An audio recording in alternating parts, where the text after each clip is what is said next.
Here's what you'll need to try this technique. Hand and face or baby wipes. The most inexpensive are just as good as the expensive type. So get whatever you can have on hand or get at the store cheaply will work great. Acrylic paints. Now I have several choices here. All of them work just fine on this technique. And I'm going to go over them because depending on what you want to accomplish, it depends on what kind of paint you're going to buy if you don't have any on hand. I like these little 2 fluid ounces craft paints. They're about $1 or so at a craft store, and that helps you try out this technique, see if you like art journaling, like this technique.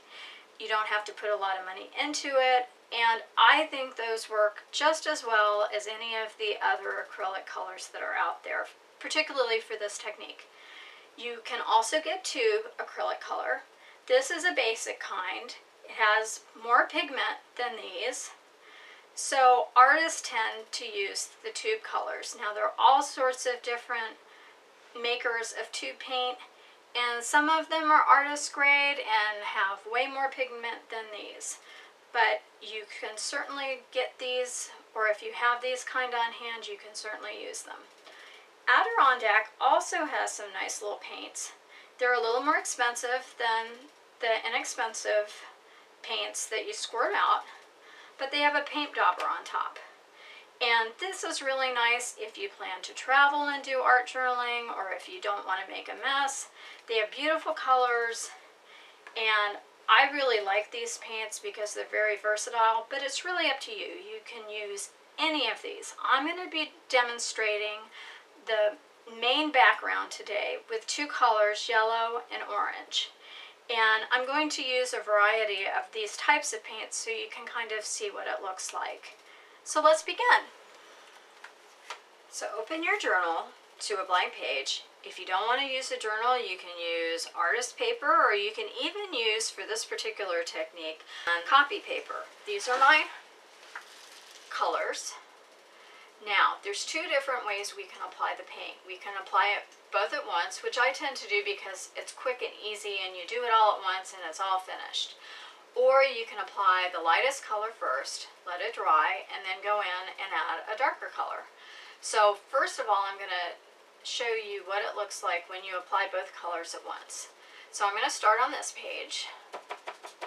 I'm just going to daub the paint on. Now, if you were using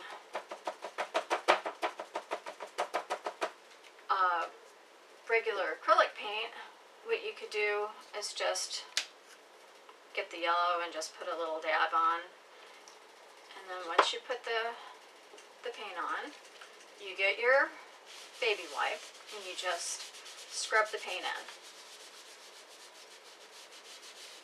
Now you can scrub a lot and move the paint all over the page, or you can scrub a little. If you only scrub a little bit, your color will be more vibrant because it hasn't been transferred around the page quite so much. And what's nice with the 2 colors is it gives the background a little bit of depth because there's a light and a dark color together. And I just kind of look and see where I think I may want the color to go. I don't have any particular reason for how I do it. I just put the paint down and then scrub it in. And this has given us a really light coverage of paint.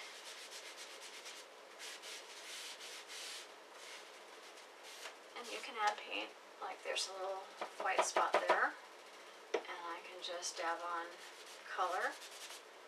And you can also leave white spaces if you want. It's really up to you on how you want to do it.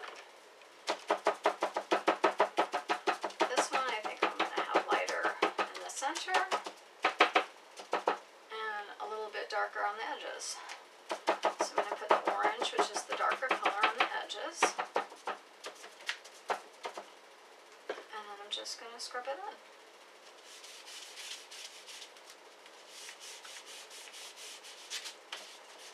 Now, Now, I try to do circular motions, but sometimes that doesn't work very well, especially with thinner paper. If you had thicker paper, it would allow you to do the motions a little bit better. But I have to be careful because I don't want to scrub so much that it makes the paper tear.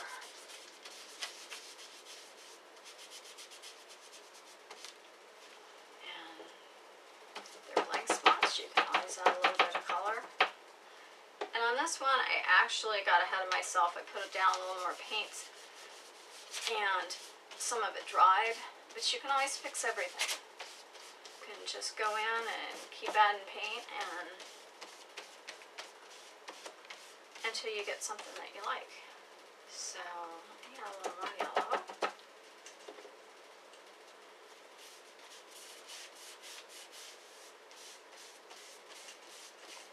Now the other thing to think about when you're doing a background is, do you want it light or do you want a dark color? It depends on what you're going to be doing as to what would be the most effective. If you're going to be doing a lot of writing over the top of it and like dark black ink, you probably would choose a lighter color combination, like yellows and pinks and something a little bit lighter, or a light blue. If you go too dark, it might be difficult for people to see things on the page, but it depends. If you're collaging or going to do some different kind of art, or you're going to use a white pen, a darker background might be great. Another thing you can do is make a dark background and put white over the top of it, and that will lighten it up a little bit, and it may work for your purposes. So, add a little bit more. I like to have it look a little mottled.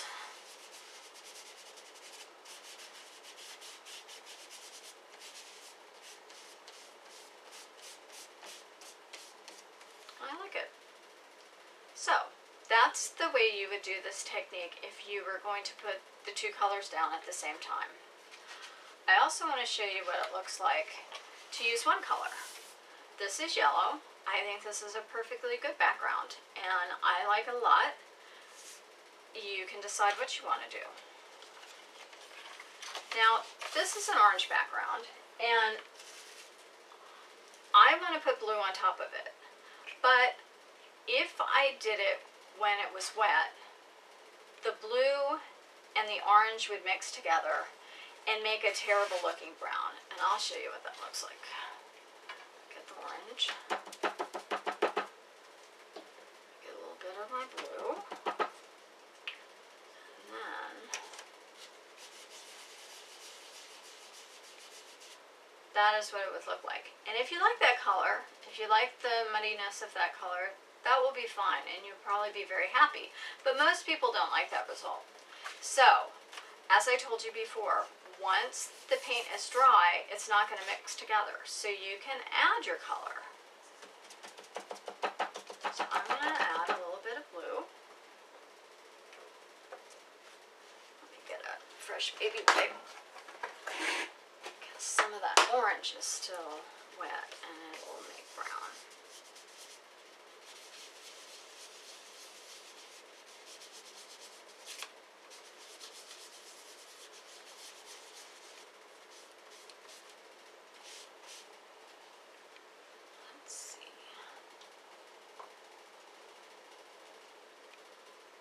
Actually, I'm going to use a little bit of this blue.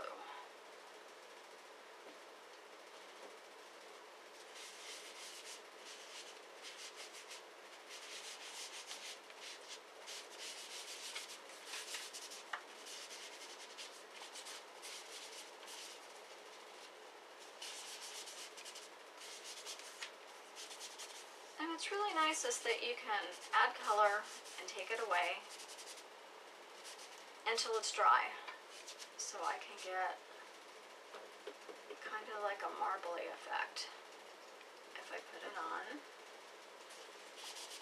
I actually like this lighter blue a little bit better. It kind of goes in.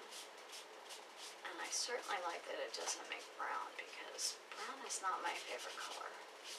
But some people love it, so everything's a little different.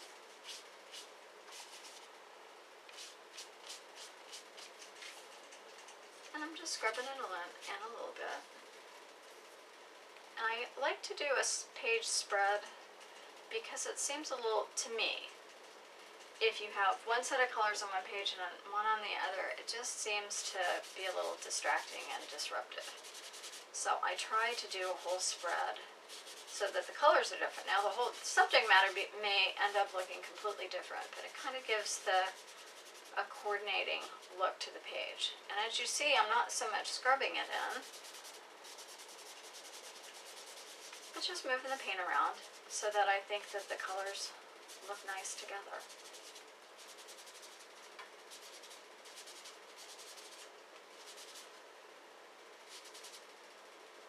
And I actually think that's lovely. I would have never thought to put those colors together.